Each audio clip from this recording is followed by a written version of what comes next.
close that door. Okay. 3, 2. Peace, and hey, welcome back to another episode of the Divinity Podcast.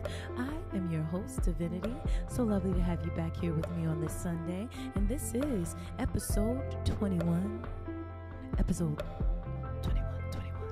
Hey, episode 21. Entitled 21 Age of Majority.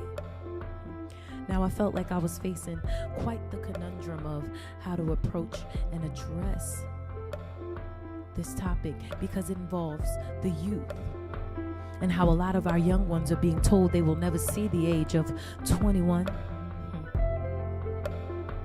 How to address and approach the feelings after asking a child, what do they aspire to be? And the response is simply alive. When I think about me as a child, my biggest aspiration was to be an Olympic figure skater. I wanted to be on the Olympics so bad. And worries? Psh, at that age, I was worried about the chain on my bike popping and not being able to catch up with my cousins in North Carolina. Hey, y'all. Or trying to make it outside before all my friends on Myrtle Avenue had to go back in the house. Hey, shout out to them. But here it is. The youth of today simply aspire to be alive. Wow.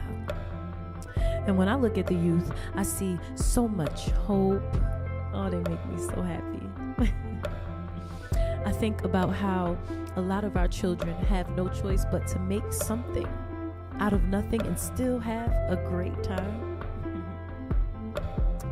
And it is so easy to forget that they too are human and they feel things and they dream things and they see things and they hurt like we all do.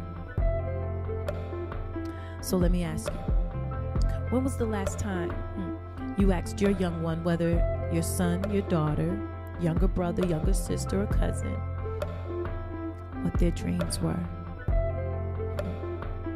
What do they like to do or want to do for that matter? When was the last time you just hugged your young one for no reason other than to tell them that you love them? Do you apologize to your child or children when you are wrong? I'll wait. When they make a mistake, do you show them where that mistake was made, or do you smack them upside their head trying to beat the right into them? And I know it was a long day and you don't feel like cleaning up anything extra. However, a mistake is a mistake is a mistake. And some children are simply clumsy because you make them nervous with all that pressure to be perfect. Oh, and try not to piss mommy and daddy off. That's where they get their anxiety from. And my generation knows it all too well, walking on eggshells, especially me, scared to death, because if you drop your plate or spilt the last bit of Kool-Aid that's supposed to last till the end of the week, ooh, that was your behind. Do you pay attention to a child's behavior enough to notice that something's just not quite right? And do you listen when a child tells you that they are not comfortable around someone? But I digress. And I'm just simply asking questions. And yes, they might make you uncomfortable. However, growth requires a harsh reality. Because in order to face those realities, we got to relive those past traumas and the behavior that was taught to us so we can do away with that. And we're not blaming our parents for any of it, because by now we should all understand. So with that being said, I thank you, Mommy, and I thank you, Daddy, for doing the best that you could do. And please don't be offended when I say you didn't know any better. But for me, in my generation, we ready to address these unhealed traumas. We ready to get past those survival methods so that our children are healed. And when they're ready to have children, ooh, their children are healed, having more healed children, having more children that are already healed. Come on now, imagine that. Imagine a healthy generation of youth who did not come to play, but take over the world.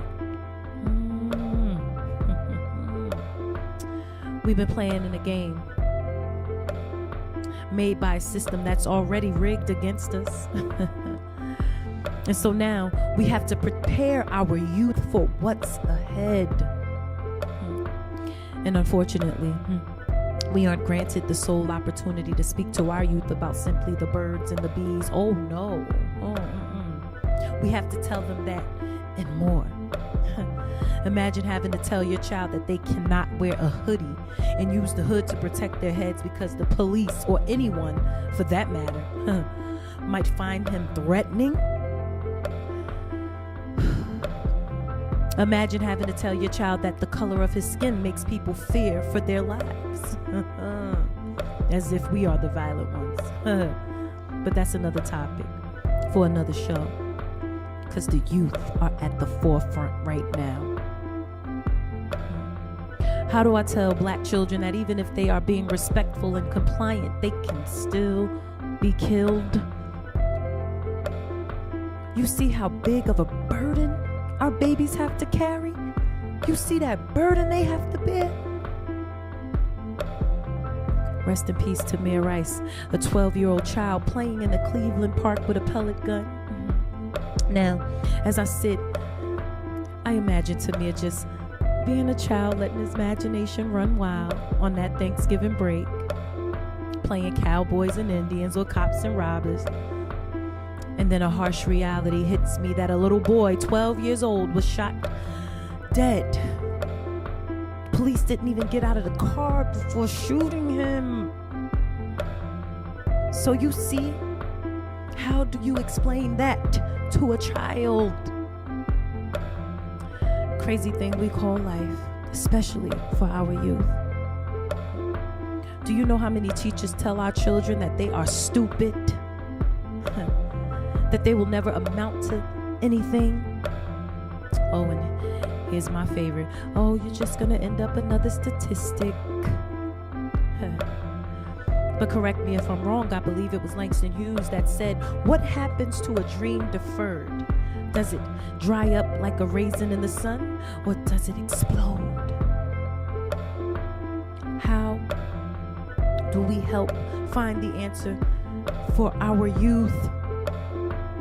I know it feels like we can't win, but what would happen if we as adults went back to caring and actually giving up? Having the it takes a village to raise a child mentality. I most definitely believe change would happen, and our youth would feel invincible. You see a kid selling candy? Buy something. You see a kid selling water in the summer? Get you some of that water. You see a kid building a lemonade stand? Help them. Because they could always be doing a lot worse. Help them, buy from them, support them. And fellas, I am asking you to start speaking to our young brothers, teaching them morals and respect for all, especially the elderly. Give them that G code and put honor amongst men again. And ladies, I am asking you to teach our young girls about respect not only for others but for self, and teach our girls love of self first, and that it's okay to be a baddie with a BJB, but have some brains to go with that beauty. Let us heal these children so they want to live versus giving them more hope.